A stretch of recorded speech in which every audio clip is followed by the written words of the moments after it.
bahasa kita pada pagi hari ini. Selamat pagi semua. Firman Tuhan yang akan firman Tuhan yang tema firman Tuhan pada pagi hari ini adalah berbagi iman dengan anak-anak yang akan dipimpin oleh Pendeta Setira Budi. Waktu saya mempersiapkan liturgos ini, saya jadi ingat waktu ketika anak-anak masih kecil ya, bagaimana kita berusaha untuk memperkenalkan Tuhan kepada mereka. Tapi pada kenyataannya kita seringnya apa? Seringnya nggak sesuai kan apa yang kita omongin sama yang kita lakukan. Ngomel, ya kan, banyak ngomelnya. Tapi saya pernah baca satu buku di mana di situ dikatakan karena dulu kan kerjaan yang kita pikirin ya, anak nggak usah dipikirin gitu, maksudnya nggak dipikirin kalau udah di rumah tuh maunya rapi, semuanya rapi gitu, mesti dikerjain dulu pekerjaan rumah, tapi anak-anak nggak dipikirin. Tapi buku itu menyadarkan saya bahwa cucian piring, cucian baju itu bisa nunggu kita untuk dikerjakan, tapi kalau anak itu akan bertumbuh terus. Mungkin kalau sekarang cucu kali ya, itu akan bertumbuh, dia nggak nunggu lagi, bertumbuh terus tanpa nggak menunggu lagi kapan kita ada waktu. Jadi memperkenalkan Tuhan kepada anak-anak ya nggak mudah, karena keadaan kita mungkin membuat kita susah dengan baik memperkenalkan Tuhan di dalam kehidupan anak-anak. Ya, ini yang saya rasakan ketika saya mengalami memperkenalkan Tuhan kepada anak-anak. Tapi ya bersyukurlah sampai saat ini Tuhan terus pelihara anak-anak kita semua. Baik Bapak Ibu, kita akan memuji Tuhan dari NKB 1 ayat pertama dan yang kedua.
Mari kita berdoa. Bapa di dalam surga, kami kembali lagi ke hadirat-Mu, mau bersyukur karena Tuhan peliharakan kami semua, sehingga pada saat ini kami boleh mengikuti persekutuan dewasa. Kami mohon pimpinan-Mu kembali Tuhan, untuk kami boleh mempelajari firman-Mu dan memuji Tuhan.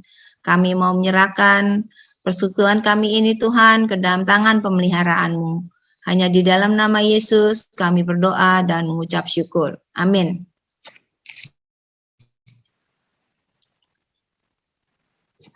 Bapak Ibu, saya mengambil ayat pembukaan itu dari Ulangan 6 sampai 7. ayat pembukaan ini saya ambil ketika saya waktu itu ngikut ngajar kan di Yayasan Unike Sahabat Kristus, dan di situ saya banyak sekali belajar tentang bagaimana menolong anak-anak memperkenalkan Tuhan kepada anak-anak. Ya 15 tahun saya mengajar di sana ke anak-anak kecil dari umur 1 tahun sampai umur 12 tahun. Nah, ini ayat ini yang sangat baik untuk kita pegang juga, walaupun kita udah jadi oma sekarang, kita juga harus ingatkan kepada anak-anak kita untuk memberikannya kepada anak-anak, yaitu Ulangan 6 ayat 7, haruslah engkau mengajarkannya berulang-ulang kepada anak-anakmu dan membicarakannya apabila engkau duduk di rumahmu, apabila engkau sedang dalam perjalanan, apabila engkau berbaring, dan apabila engkau bangun. Nah, itu tentu saja firman Tuhan ya. Dan saya sampai dijuluki oleh ponakan saya tuh pendeta berjalan. Karena ketika saya bertemu dengan ponakan atau siapapun, saya selalu berusaha menceritakan atau memuji Tuhan dengan lagu-lagu rohani. Itu. Mari kita sambut firman Tuhan dengan memuji pujian NKB 116, dan kita akan mempersiapkan hati kita dan pikiran kita untuk menerima firman Tuhan oleh Pendeta Stira.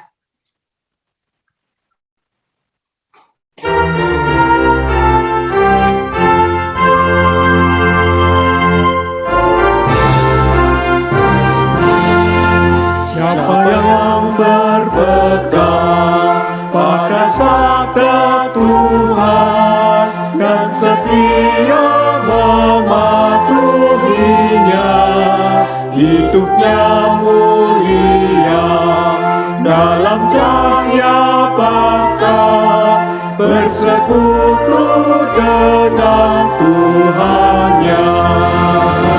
Percayalah dan pegang sabdanya, hidupmu dalam Yesus sungguh bahagia. Kasihnya yang kekal akan kita kenal sebelum padanya berserah. Hidup bahagia disediakannya bagi yang berpegang padanya. Percayalah dan pegang sabdanya, hidupmu dalam Yesus sungguh bahagia.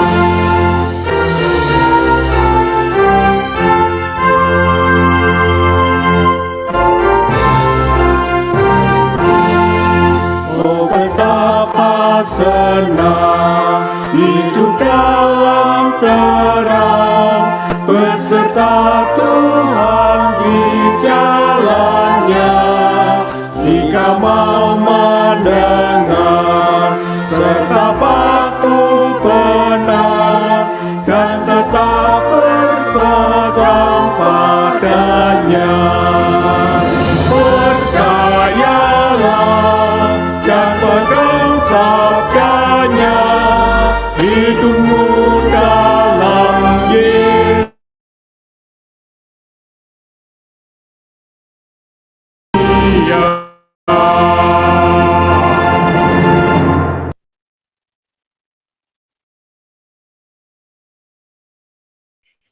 Mari, Ibu Bapak, ya. Ada Bapak lain kah selain saya? Saya tidak perhatikan. Kayaknya ibu-ibu ya yang lain ya, rasanya ada ya. satu. Oh, ada Bapak Roni. Oke, mari kita berdoa.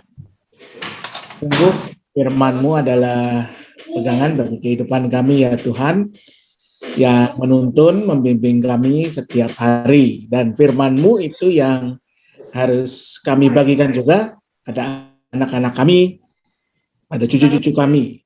Inilah tanggung jawab kami sebagai orang tua, sebagai oma dan opa. Karena itu biarlah Tuhan yang mampukan kami. Kalau hari ini kami juga akan belajar dari firman Tuhan, biar firman-Mu mencerahkan kami tentang bagaimana kami bisa berbagi kepada anak-anak dan cucu-cucu kami. Dalam nama Yesus Kristus, Tuhan yang akan membimbing kami selalu. Amin. Baik, Bapak Ibu yang dikasih Tuhan. Oh, lupa ya, ada Pak Ronald segala ya, saya baru lihat. Karena ada beberapa bapak lain ya, Pak Ronald, Pak Roni ya, Bapak Ibu. Tema kita hari ini berbagi berbagi firman pada anak-anak ya.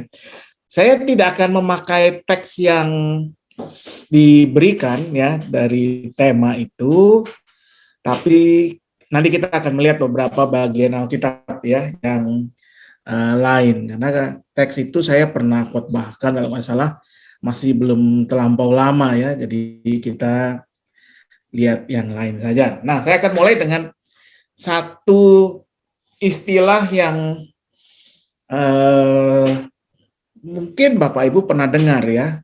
Saya tidak tahu apakah Bapak Ibu merasakannya, tetapi saya merasakan kira-kira tahun berapa ya, 90-an lah ya, saya waktu itu masih sekolah, istilah ini agak jadi populer. Nah, mungkin Anda pernah, Bapak Ibu pernah kali ya, mendengar istilah ini, Kristen sejati, Kristen yang tulen, versus, biasanya kita dengarnya Kristen KTP ya, Kristen KTP itu yang katanya orang KTP-nya Kristen, tapi ke gereja nggak pernah, mungkin ke gereja cuman napas ya, Natal Paskah, istilah lainnya Kristen kapal selam katanya. Banyak nyelemnya, cuman setahun 2 kali dia keluar. Tapi kita nggak akan bahas yang itu, nah kita akan bahas yang kedua, yaitu Kristen turunan. Apa nih ya, Kristen turunan? Jadi saya ingat waktu itu tahun 90-an ya, zaman-zaman saya mungkin masih SMA, itu ramai sekali di Jakarta, di Indonesia, sering berlangsung yang namanya KKR. Sebenarnya sampai sekarang ya ada ya. Nah, tapi pada waktu itu memang KKR itu banyak menyasar ke kelompok usia muda, remaja, pemuda. Nah, KKR itu sebenarnya tradisi dibawa dari Amerika ya.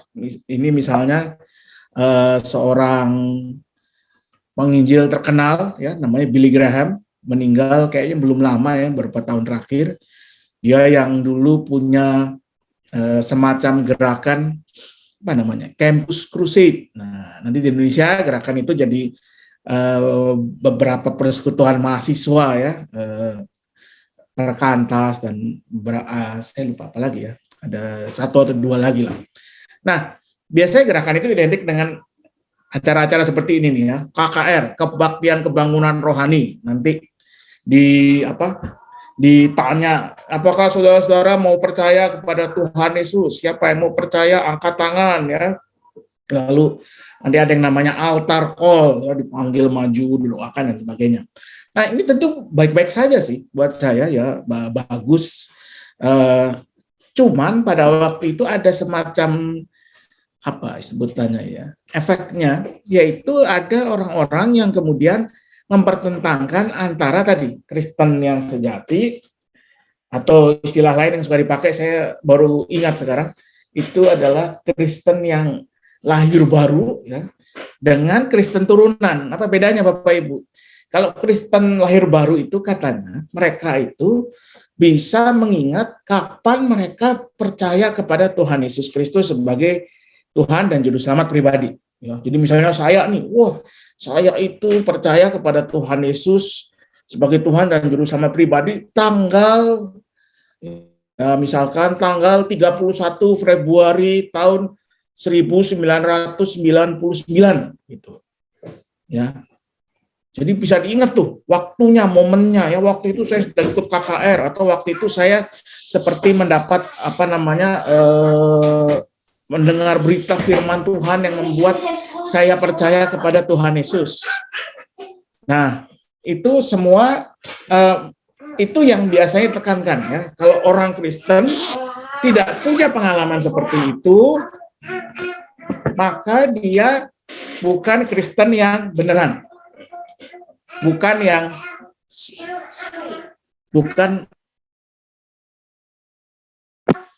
yang lahir baru, ya Bapak Ibu. Nah, itu yang diyakini waktu itu.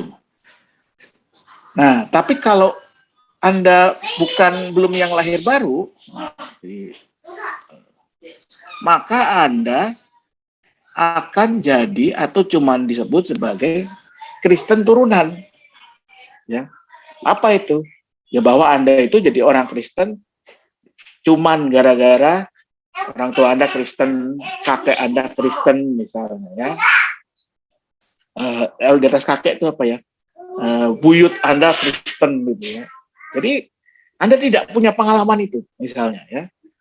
Tidak punya pengalaman merasakan jamahan Tuhan, lalu Anda angkat tangan, maju ke altar call dan sebagainya.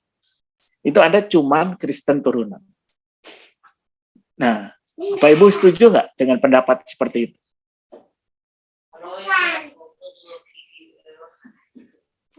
Ada yang setuju?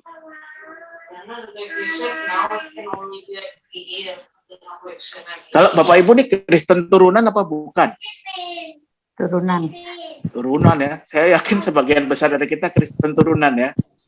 Ada yang generasi kedua, saya ini generasi ke 1, 2, 3 orang Kristen ya.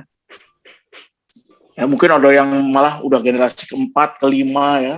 Nah, jadi kira-kira apakah dengan demikian kita ini sebagai Kristen turunan apa istilahnya ya, value-nya kurang dibanding tadi ya Kristen lahir baru itu. Nah, jadi sekali lagi saya tidak punya masalah dengan orang yang menjadi Kristen karena punya pengalaman seperti itu ya, Kristen lahir baru itu bagus-bagus saja. Tapi saya tentu punya masalah ketika dibuat semacam yang lahir baru itu yang lebih tinggi ya daripada yang turunan ini. Nah, soal lahir baru sendiri kita tidak akan bahas panjang lebar di sini. Ya, lain kali mungkin kita bisa membahasnya. Kita akan fokus ke yang ini. Ya. Tentang Kristen turunan. Saya sewaktu itu bergumul ya. Kenapa sih? Apa salahnya sih jadi orang Kristen yang tidak punya pengalaman seperti itu ya? Yang jadi Kristen karena tadi orang tua kita ya, kakek nenek kita. Nah, saya menemukan jawabannya waktu saya mulai kuliah di Sekolah Tinggi Teologi ya. Secara khusus waktu saya mulai belajar satu bidang dalam teologi yang namanya Christian Education, pendidikan Kristiani ya. Ini bidang yang yang merumuskan apa itu iman Kristen, lalu mempelajari bagaimana caranya mengkomunikasikannya secara terstruktur sengaja ya. Jadi nanti kalau turunan dari mata kuliah ini tuh biasanya jadi bahan katekisasi ya, bahan PA, sebenarnya banyak lah ya, kurikulum dan seterusnya. Nah, saya ketemu dari pemikiran seorang teolog, seorang pendeta di Amerika abad 18-an yang namanya Horace Bushnell. Nah, Horace Bushnell ini dia mengarang sebuah buku yang judulnya Christian Nurture. Agak susah ya menerjemahnya dalam bahasa Indonesia ya. Nurture itu apa ya? Nurture itu merawat ya, menumbuhkan, merawat, memelihara dan seterusnya. Pemeliharaan Kristen mungkin ya terjemahnya, saya juga rasa agak kurang tepat tapi ya sudah. Nah, apa latar belakang Bushnell menulis buku ini? Jadi waktu Bushnell menulis buku ini di Amerika itu sedang ada dua arus besar teologi yang berbenturan. Satu yang namanya teologi liberal ya, jadi teologi yang benar-benar bebas sebebas-bebasnya. Ya, tidak lagi secara disiplin ya, berpatokan pada firman Tuhan misalnya ya. Benar-benar pokoknya apa sih yang dipikirkan ya suka-sukanya. Satu sisi adalah teologi yang satu gerakan yang saat itu sedang populer yang biasa disebut dengan nama The Great Awakening, ya, kebangkitan besar ya. Atau orang juga suka sebut revivalism. Itu saya rasanya mirip. Nah, apa cirinya? Kayak tadi itu. Ada banyak di mana-mana banyak pengkhotbah, penginjil mengadakan kebaktian kebangunan rohani ya, di hall-hall besar, di ruang-ruang terbuka mereka berkhotbah kepada banyak orang, mengajak orang menerima Tuhan Yesus sebagai Tuhan dan Juru Selamat dan sebagainya dan sebagainya. Ya, jadi orang diajak kamu harus bertobat, menerima Tuhan Yesus dan seterusnya dan seterusnya. Jadi momen pertobatan itu dianggap penting sekali, menjadi kunci ya tadi. Sama kayak tadi itu ya. Orang bisa ingat kapan persisnya dia bertobat. Lalu jadi orang Kristen yang benar misalnya. Nah, Bushnell itu muncul di tengah-tengah dua benturan besar ini. Dan dia mau mencari jalan ketiga ya, apa ya namanya ya, yang bisa menengahinya. Maka kemudian dia menulis yang namanya Christian Nurture tadi. Dan satu pendapatnya, nah ini saya coba ringkas saja ya. Jadi menurut Bushnell apa sih ide utama dari Christian education ya, pendidikan iman Kristen, yaitu ketika seorang anak dia akan bertumbuh sebagai seorang Kristen dan tidak pernah membayangkan dirinya sebagai orang yang bukan Kristen. Ya, jadi dia ada dalam lingkungan, dalam didikan, di mana dia tidak pernah berpikir, kalau bukan jadi orang Kristen itu gimana ya. Nah, di sini menurut Bushnell, dan ini banyak orang kalau mengutipnya sepotong bisa jadi kontroversial, dia mengatakan pertobatan itu tidak perlu. Nah, kalau kita dengar kata itu kan jadi, wah, kan Tuhan sendiri yang mengajak kita bertobat. Nah, tapi jangan salah paham Bapak Ibu ya. Pertobatan yang dimaksud Bushnell di sini, ya pertobatan yang dipahami oleh gerakan kebangkitan tadi ya, oleh revivalism itu. Yaitu pertobatan yang katanya dalam hidup ada satu titik di mana orang lalu dia berputar balik ya, bertobat. Ya, ada waktunya, dia ingat kapan persisnya. Karena dalam pandangan Bushnell, kalau seseorang anak, dia sudah diasuh, dia bertumbuh dalam keluarga yang memang bisa menyampaikan, bisa meneruskan nilai-nilai Kristiani dengan baik, dia tidak akan membutuhkan pertobatan macam itu. Ya, karena dia sudah hidup di dalam dalam iman Kristen itu setiap hari, setiap saat. Dan justru menurut saya itu makna pertobatan yang lebih alkitabiah. Bahwa pertobatan itu adalah proses yang tidak pernah berhenti, berlangsung terus setiap saat. Nah, tentu ini apa yang dipikirkan oleh Bushnell. Tetapi kalau kita baca Alkitab mengajarkan seperti itu juga, Bapak Ibu ya. Alkitab buat cerita tentunya ada orang seperti Paulus atau Saulus, ya, sebutlah namanya ya, Saulus, yang mengalami momen pertobatan itu. Ya. Bapak Ibu masih ingat ya cerita Saulus, dia tadinya membenci murid-murid Tuhan Yesus, dia nangkepin murid-murid Yesus, dipenjarakan, dianiaya.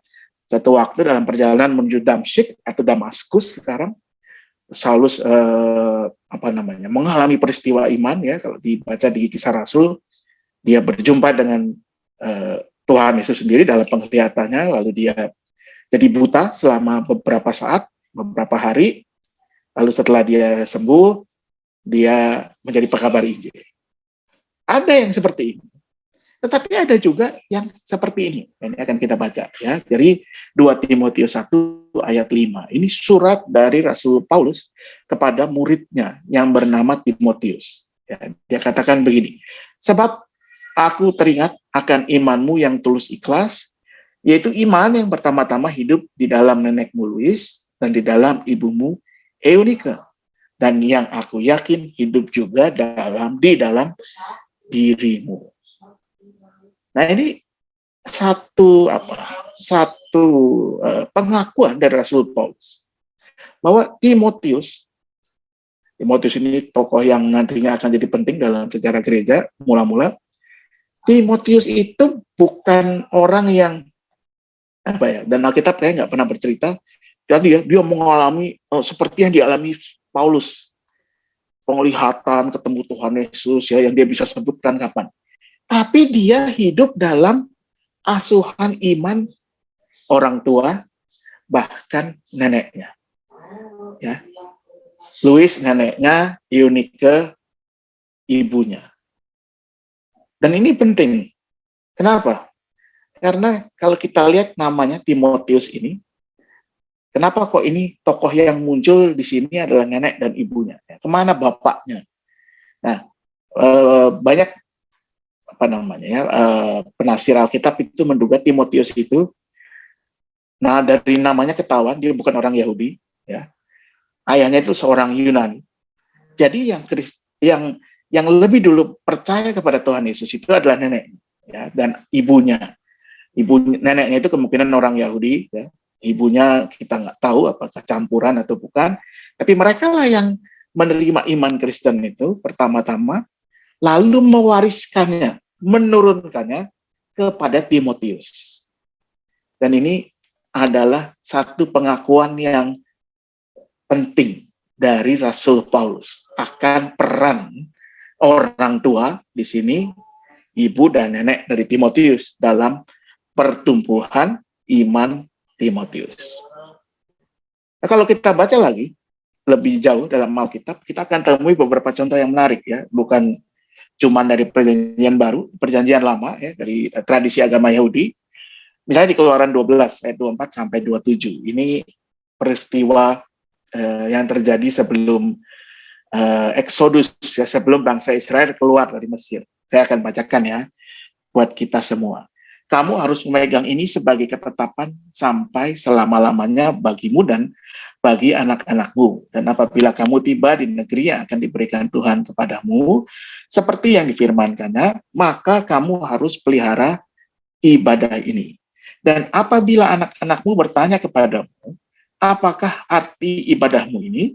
Maka haruslah kamu berkata, itulah korban Paskah bagi Tuhan yang melewati rumah-rumah orang Israel di Mesir ketika ia menulahi orang Mesir, tetapi menyelamatkan rumah-rumah kita. Lalu berduduklah bangsa itu dan sujud menyembahnya. Ini peristiwa apa, Bapak Ibu? Jadi kalau Bapak Ibu ingat, sebelum bangsa Israel keluar dari Mesir, ya, kan ada 10 tulah itu, mereka diminta untuk mengadakan jamuan Paskah, ya, menyembelih anak domba, lalu makan roti tak beragi, sayur pahit, dan itu diperintahkan oleh Tuhan. Nanti kalau kamu sudah masuk ke negeri yang dijanjikan Tuhan itu, setiap tahun lakukanlah itu lagi. Dan kalau anak-anakmu bertanya, ya, kenapa sih kok hari ini kita harus makan sayur pahit, ya, daging domba yang dibakar terburu-buru, roti tak beragi. Nah, itulah kesempatanmu menceritakan, menjelaskan karya Tuhan, karya keselamatan yang Tuhan sudah lakukan untuk nenek moyang kita. Dan itu masih dipelihara oleh orang Yahudi sampai hari ini, ya. Setiap Paskah, Passover, ya, Paskah Yahudi, mereka mengadakan jamuan makan,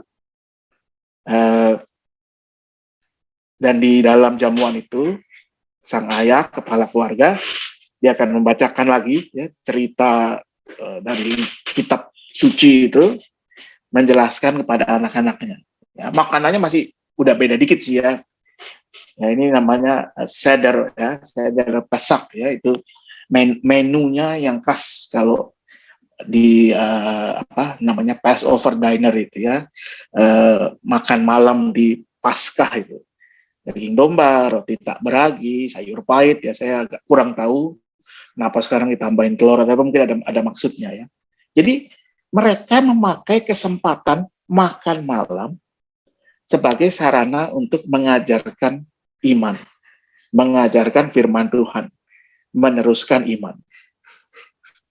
Ya, makan malam yang sebetulnya ini kan kita lakukan, ya, tiap malam, ya, kita makan gitu, ya. Ya, kita berdoa, tapi mereka menggunakan kesempatan ini untuk menceritakan apa yang Tuhan sudah lakukan untuk nenek moyang mereka. Nah, ada lagi yang lain. Saya ambil dari Ulangan 6 ayat 4, ya. Tadi sudah dibaca sedikit oleh Ibu Natali. Ya, ini buat orang Israel, buat orang Yahudi, Ulangan 6 ayat 4 ini adalah pokok iman mereka. Kalau kita kan, pokok pengakuan iman kita, Pak Bapak Ibu. Kalau yang rada panjangan dikit kan pengakuan iman rasuli, ya. Aku percaya kepada Allah Bapa. Kalau yang paling basic itu kan, aku percaya kepada Yesus Kristus sebagai Tuhan dan Juru Selamat, misalnya gitu. Nah, orang Israel itu, orang Yahudi itu, pokok pengakuan imannya ada di Ulangan 6 ayat 4, ya. Dengarlah hai orang Israel, Tuhan itu Allah kita, Tuhan itu Esa. Itu poin paling krusial, paling paling core ya, inti dari iman Israel. Kasihlah Tuhan Allahmu dengan segenap hatimu dan dengan segenap jiwamu dan dengan segenap kekuasaanmu. Ini kita tahu. Ayat 6. Apa yang kuperintahkan kepadamu pada hari ini haruslah engkau perhatikan. Lalu ayat yang tadi dikutip Bu Natali ya. Haruslah engkau mengajarkannya berulang-ulang kepada anak-anakmu dan membicarakannya apabila engkau duduk di rumahmu, apabila engkau sedang dalam perjalanan, apabila engkau berbaring dan apabila engkau bangun. Haruslah juga engkau mengikatkannya sebagai tanda pada tanganmu, dan haruslah itu menjadi lambang di dahimu, dan haruslah engkau menuliskannya pada tiang pintu rumahmu dan pada pintu gerbangmu. Ya. Nah, menariknya ayat 7 ini, ayat 8, saya ngomong ayat 8 dulu. 8 dan 9 ini, dalam tradisi Yahudi, itu mereka praktekkan secara harafiah. Ya. Orang Yahudi, kalau mereka berdoa, ini saya cuma berdasarkan apa yang saya baca, saya tonton ya, saya belum pernah ke sana, ke Israel atau ketemu orang Yahudi secara langsung. Mereka suka menggunakan, nah benda ini, coba lihat ya, jidatnya tuh ada kayak kotak, ya. Lalu ada di tangannya ada yang diikat, ya. Apa itu? Benda itu namanya tefilim, ya. Tefilim itu semacam kotak dari kayu mungkin ya. Mungkin zaman sekarang sudah ada yang dari plastik ya. Nah, di dalam kotak itu mereka menaruh semacam gulungan kecil kertas, ya mungkin kalau kayak kertas begini dilipat, ya. Dan di dalam kertas itu ada kutipan dari tadi Ulangan 6 ayat 4 ayat 5 ya. Dengarlah hai Israel, Tuhan itu Allah kita, Tuhan itu Esa. Kasihlah Tuhan Allahmu dan seterusnya dan seterusnya ya. Dan itu menjadi semacam perlengkapan standar kalau mereka berdoa. Ya, mau mengucapkan doa-doa pakai dulu tuh ya. Ini kelihatannya buat kita lucu ya. Tapi ini sebetulnya sebuah pengingat ya, simbolik. Karena buat orang Yahudi, pusat pikiran itu ada di sini, ya, di pikiran kita, ya, di mind, lalu di tangan, ya, yang melakukan apa yang menjadi firman Tuhan itu. Ya, kalau kita mau kasih makna, firman Tuhan bukan cuma ada di pikiran kita, di kepala kita, tapi juga ada di tangan kita. Nah, lalu ayat 9 tadi kan bunyinya apa? Ikatlah, tuliskanlah itu di pintu gerbang. Itu mereka lakukan juga. Ya, orang Yahudi itu punya yang namanya mezuzah. Ya, mezuzah itu semacam hiasan pintu, ornamen kecil. Mungkin kalau Bapak Ibu ada yang sudah pernah naik haji ya ke Holy Land ya, ke Israel ya, pernah kali beli ya. Jadi semacam ornamen kecil di pintu mereka pasang. Nah, di ornamen itu biasanya minimal ada satu huruf Ibrani, ya, Shin ini, ya. Kalau nggak salah ini Shin, saya lupa ingat. Pak Roni pasti lebih tahu lah ya. Ini aksara apa? Ini kata atau alfabet pertama dari kata Shema, ya. Dengarlah itu tadi. Dan setiap kali mereka masuk ke rumah, ya, orang Yahudi itu akan memegang, ya, menyentuh tadi nama itu ya, hiasan itu. Ini sebuah pengingat juga sebetulnya ya, bahwa tadi ya Tuhan, nama Tuhan yang Tuhan Allah yang berkuasa ya atas rumah kita.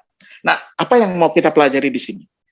Bahwa orang-orang tua Israel, mereka meneruskan iman itu, membagikan firman Tuhan juga lewat banyak benda atau tindakan yang simbolik.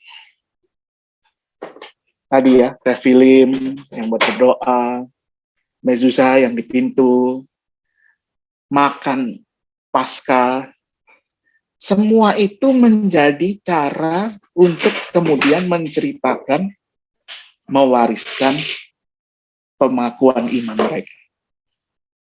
Nah, kita punya nggak ya begituan ya? Enggak kali ya. biasanya di kita kalau ada salib ya itu cuma ornamen gitu. Pernah nggak kita menjelaskan kepada anak-anak kita atau cucu kita apa sih artinya itu gitu ya?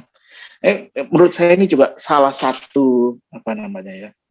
Salah satu kelemahan kalau mau dikatakan dari kekristenan Protestan kita, karena di zaman reformasi itu semua hal yang sifatnya simbolik yang ada di gereja Katolik, waktu itu kan gereja baru Katolik ya, itu dibuang oleh para reformator dan disisakan Alkitab sebagai yang paling penting. Sehingga kita agak kehilangan nih hal-hal seperti ini. Kalau orang Katolik kan mereka punya kan, misalnya ada apa, rosario untuk berdoa, ada patung Yesus atau Bunda Maria. Jangan dilihat itu sebagai berhala, tetapi itu semua bisa menjadi alat bantu untuk menyampaikan iman, meneruskan iman. Kalau kita kan sekarang semua baliknya ke Alkitab. Padahal kadang-kadang manusia membutuhkan alat bantu yang bisa dilihat, bisa dirasa ya, bisa didengar, bisa dicium ya. Makanya kalau Anda pergi ke gereja Katolik kan penuh ya dengan itu ya. Masuk ambil air, bikin tanda salib, pas lagi apa mau komuni, mau perjamuan, ada dupa ya. Itu semua kan hal-hal yang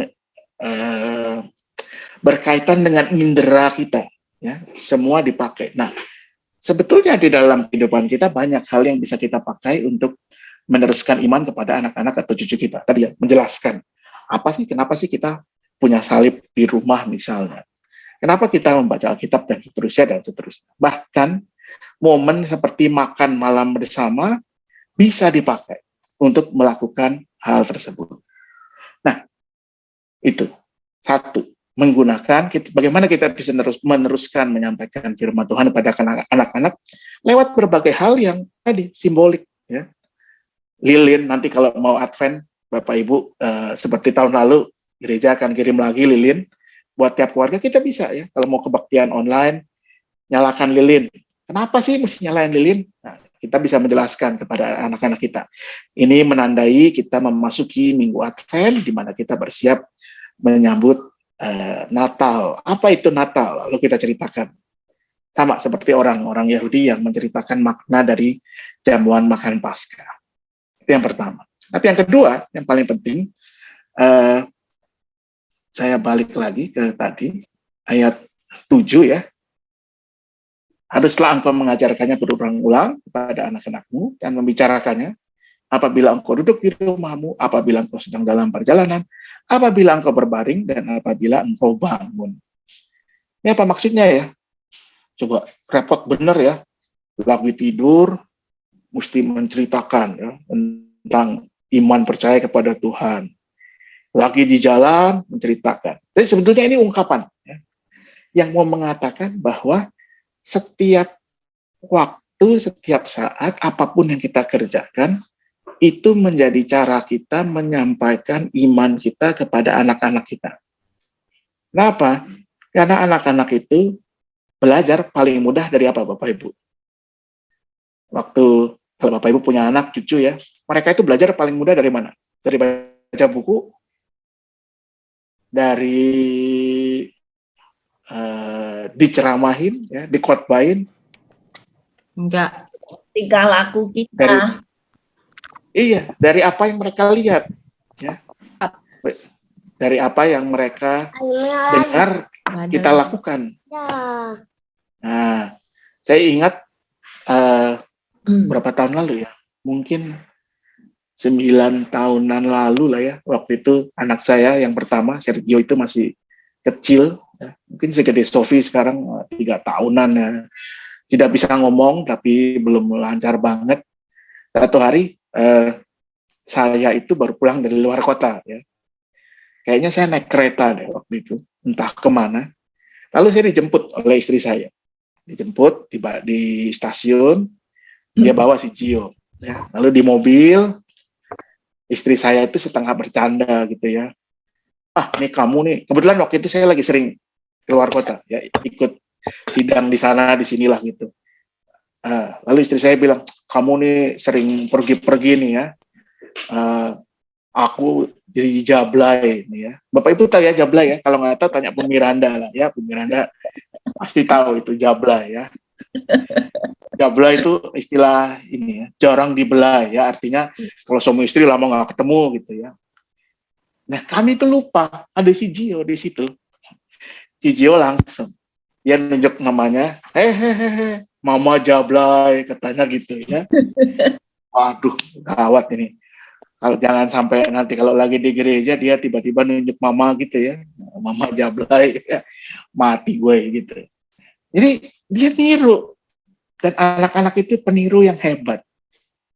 Jadi apa yang kita katakan, apa yang kita lakukan, mereka akan meniru. Nah pertanyaannya adalah apa yang akan kita katakan, kita lakukan, yang mencerminkan iman kita, yang akan dilihat oleh anak-anak kita. Apakah kita akan mengatakan atau mengucapkan hal-hal yang baik dan membangun? Apakah kita akan memperlihatkan iman yang selalu punya pengharapan, biarpun dalam keadaan yang berat? Apakah kita akan mencontohkan, ya, mengampuni, atau sebaliknya? Saya punya satu video yang udah lama sih sebetulnya ya. Kita lihat aja ya.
Ya, Bapak Ibu, pesannya jelas ya.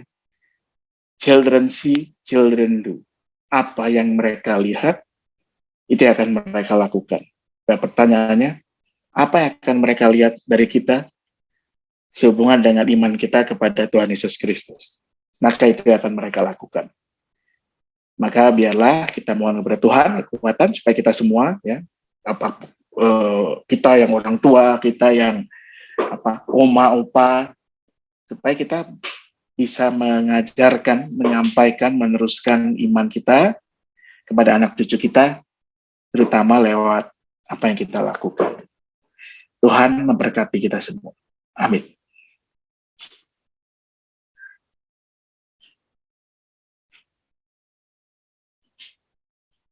Saya kembalikan ke Bu Natali atau langsung doa syafaat ya Bu Natali? Belum, kita mau nyanyi dulu. Oh, oke. Keluarga. Silakan.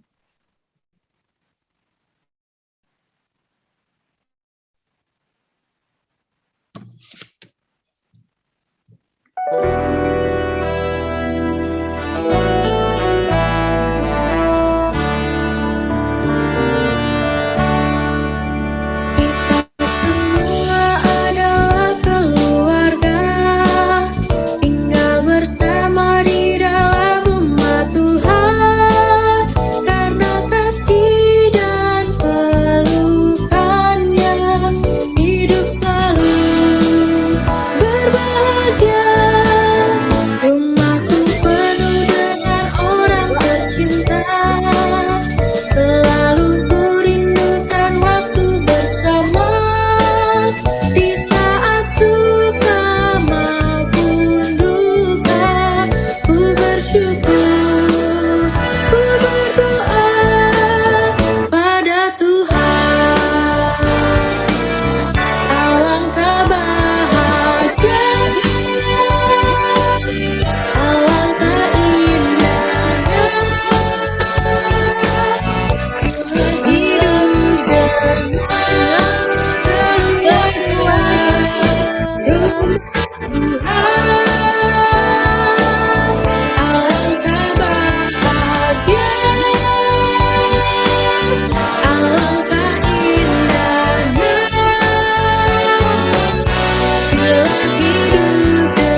Ya, mari kita berdoa, Bapak Ibu yang dikasih Tuhan.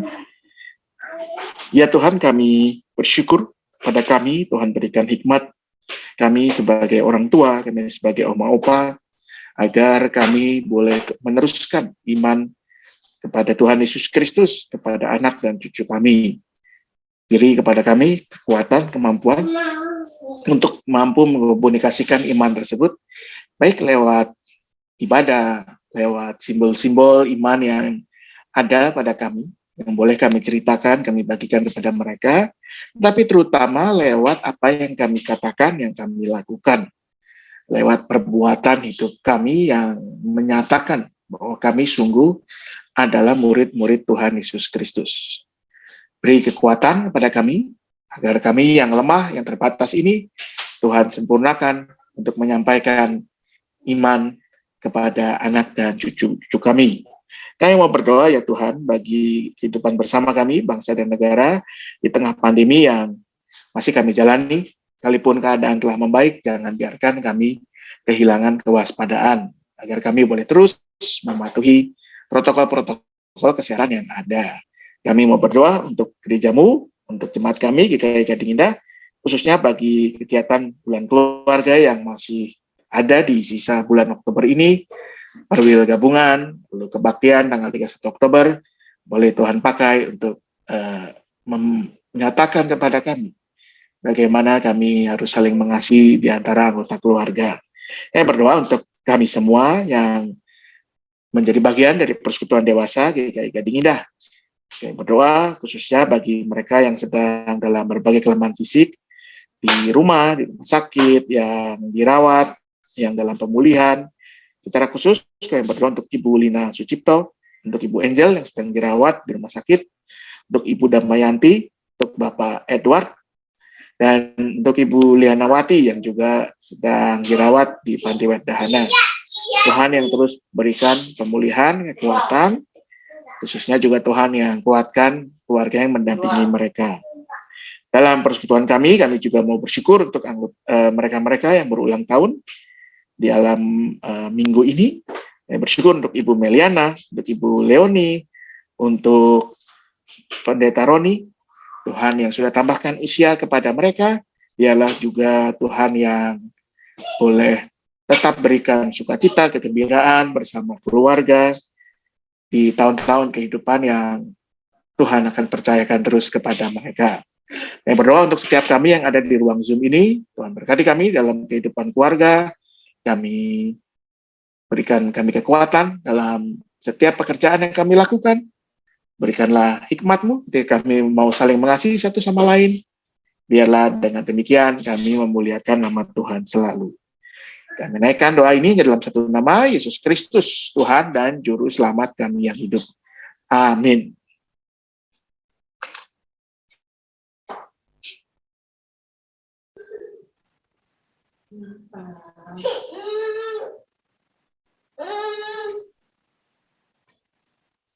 Oma gimana sih Oma? Kita mau persembahan ya. Oma gimana sih? Kan internetnya dikit. Terus Banyak kan? alasan kamu ya. Dari tadi. Bu Teli belum dibuka mikrofonnya. Masih di mute. Ya. Makan. Marilah kita menyatakan syukur kepada Tuhan dengan memberikan persembahan syukur sambil mengingat firman Tuhan dalam kitab Amsal 3 ayat yang ke-9 sampai ke-10. Muliakanlah Tuhan dengan hartamu dan dengan hasil pertama dari segala penghasilanmu, maka lumbung-lumbungmu akan diisi penuh sampai melimpah-limpah, dan bejana pemerahanmu akan meluap dengan air buah anggurnya.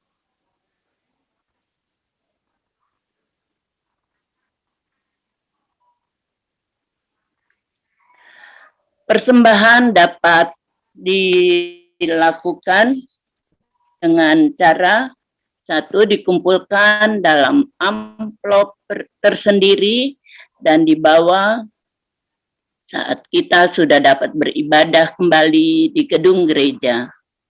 Kedua, melalui transfer ke rekening BCA nomor 0948488 atas nama GKI Jabar, GKI Gading Indah, dan persembahan diakhiri dengan angka 5. Contoh 100005 atau 50005 atau 20005 sebagai tanda persembahan dari Persekutuan Dewasa PD. Ketiga, dengan cara QRIS, kode dapat dilihat di monitor kita semua di samping.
Mari kita berdoa.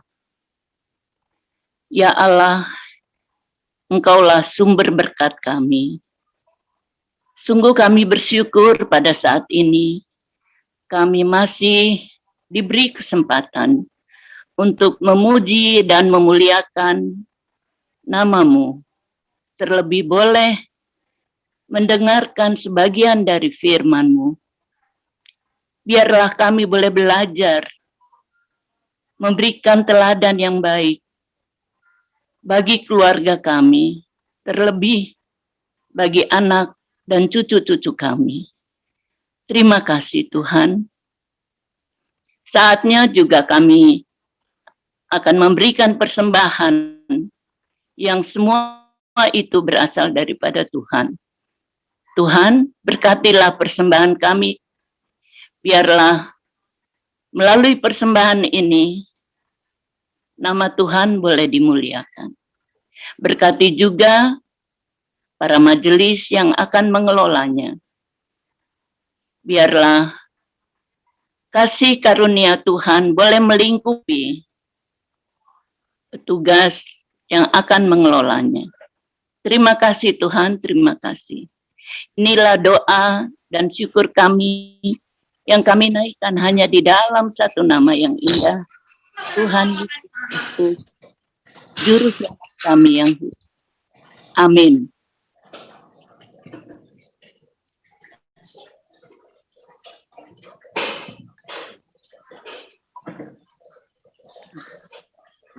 Baik Bapak Ibu, kita akan mengakhiri persekutuan kita pada siang hari ini. Terima kasih Pastira atas firman-Nya yang boleh menguatkan kita semua.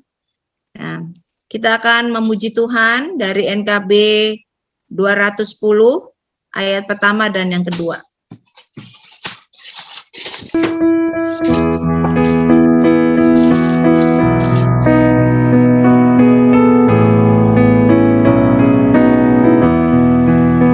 Kuutus kau mengabdi tanpa pamrih, berkarya terus dengan hati teguh, meski dihina dan menanggung duka.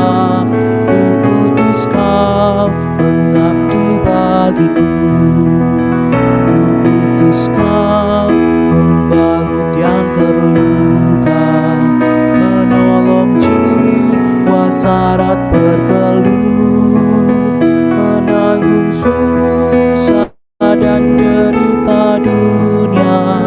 Kuutus kau berkorban bagiku, karena Bapa mengutusku, kuutus kau.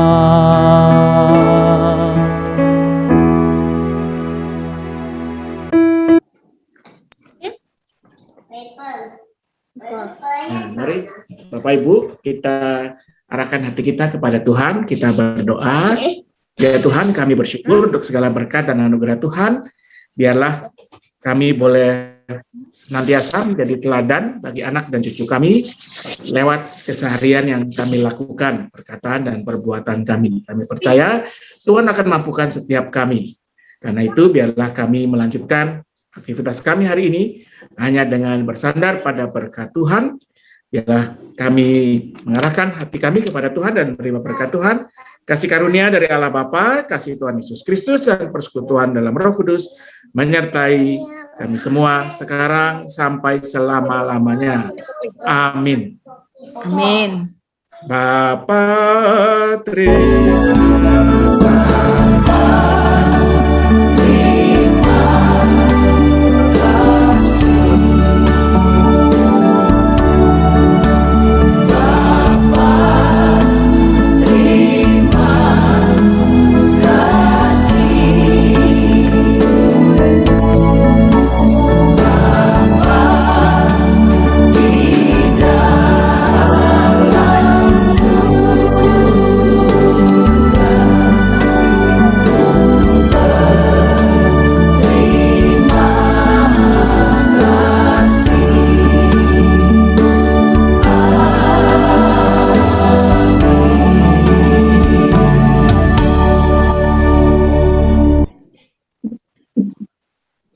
Ada pengumuman yang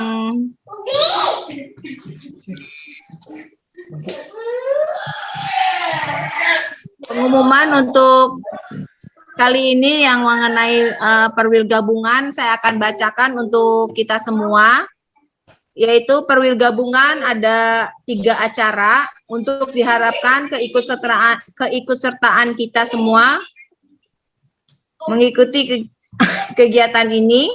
Terutama pada poin yang kedua, di mana jemaat harus mendaftar untuk memperoleh alat peraga.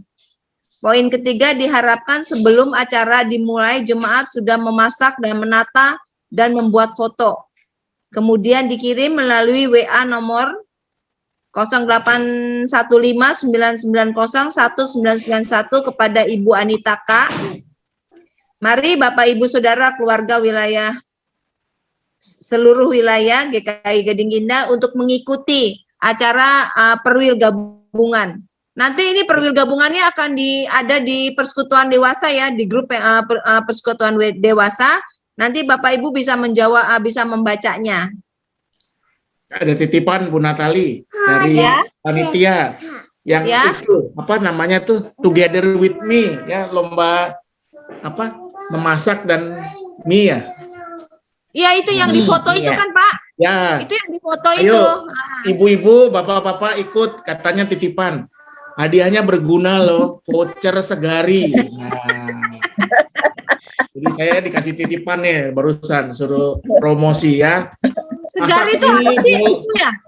Hah? Segari itu apa sih? Segari itu buat belanja Macam-macam musinya. perlengkapan masak itu ya, sayur, buah. Sayur, daging. Oh iya baru ingat. Jadi Itu yang boleh yang beli boleh online mie, ya? boleh Yang beli bihun, online. boleh spesial, apa aja lah katanya ya. Oh iya ya aku pernah beli. Nah, jangan lupa ya Bapak Ibu ya. Oke. Jangan takut kalau cuma pakai mie instan, asal bisa ditata dengan cantik. Ya, jadi yang penting fotonya ya, bukan rasanya ya Pak Tira. Aduh, kalau fotonya yang penting saya pinjam punya restoran aja itu yang modelnya Karena kan nggak dicobain, cuman ditata. Tapi dari kelihatannya baru bisa tahu itu enak atau enggak. rasanya pakai iman aja lah. Pokoknya rasanya diimani aja enak gitu. Iya benar. Pengumuman yang untuk Yang jelas nggak boleh ambil foto yang tempat lain loh, foto sendiri dan makan di saat Zoom. Oh iya benar-benar. Saya nggak boleh Itu ke akan- itu ya. IPK Komachi lalu moto yang di luarnya itu. Nanti dimakan bersama-sama ya waktu Zoom ya. Ya, Oke, itu ada pengumuman yang lain?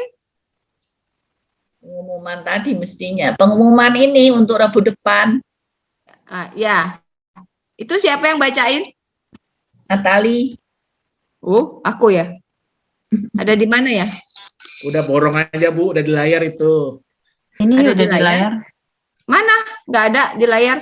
Ini, if we hold on together. Itu ada if we hold on to Oh ya, itu persekutuan dewasa untuk bulan minggu depan. Itu temanya if we hold on together oleh Pendeta Novita Sutanto ya. Liturgosnya oleh Ibu Grace Kristiawati dan persembahan oleh Ibu Silvi Hartono. Demikian warta selesai. Ibadah selesai, sampai ketemu minggu depan. Ya. Terima Selamat siang, kasih Bapak Pak Ibu. Stira. Tuhan berkati. Tambahan Bu. Makasih Mas Tira, Natali. Bye. Agnes, Jadi foto belum? Oh, foto. Ya udah, ya, kamera Ibu dulu ada semua. Agnes, Pak Roni minta jadi co-host Pak Agnes. Agnes, Agnes, Sofi belum mandi, padahal udah selesai. Agnes. Kayaknya bisa. Nah, ya, saya dalam kesempatan ini mau menyampaikan banyak terima kasih ya untuk perhatian, untuk doa-doa, untuk berbagai tanda kasih dari teman-teman khususnya di persekutuan dewasa ini. Sungguh itu sangat menyukakan hati tentunya. Saya mau minta 1 menitan untuk share apa yang dipersembahkan oleh cucu-cucu untuk saya pada tanggal 25 yang lalu ya. Ya, saya belum dikasih izin untuk bisa share. Agnes. Agnes ya kemana? Agnes. Agnes. Dulu yuk, foto dulu. Ya, foto saja dulu lah. Tinggal berapa nih kita? 34.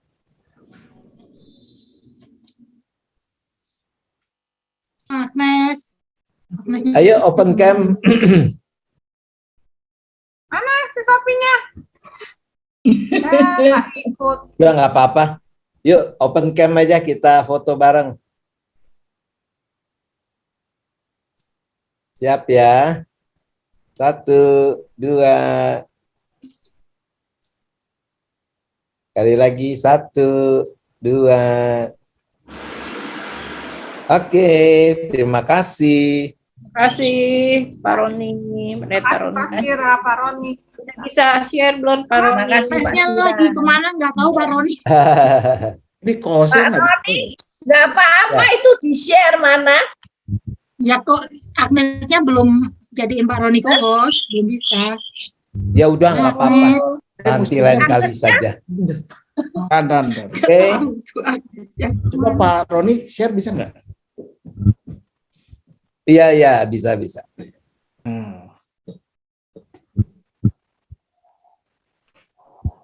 Nah ini bisa. Happy birthday, Grandpa. Happy birthday, Grandpa. Happy birthday, happy birthday, happy birthday, Grandpa. Semoga Tuhan Yesus berkati Grandpa. Happy birthday to you. Happy birthday to you. Happy birthday, happy birthday, happy birthday to you. Oke. Korek, Grandpa. Terima kasih. Birthday, Grandpa. Happy birthday, Terima Grandpa. kasih. Grandpa sudah masuk di kepala 6. Ya, happy birthday, Om. Selamat. Oke, sampai ketemu ya semuanya. Sampai Terima ketemu. kasih. Terima kasih Pak Sarah. Jangan lupa masak mie-nya ya. Semuanya. Tira, Bu Teli juga. Aning, terima kasih juga. Ya, bye. Bye. Terima kasih Mas Tira. Bye. Butet. Oh, iya, Butet.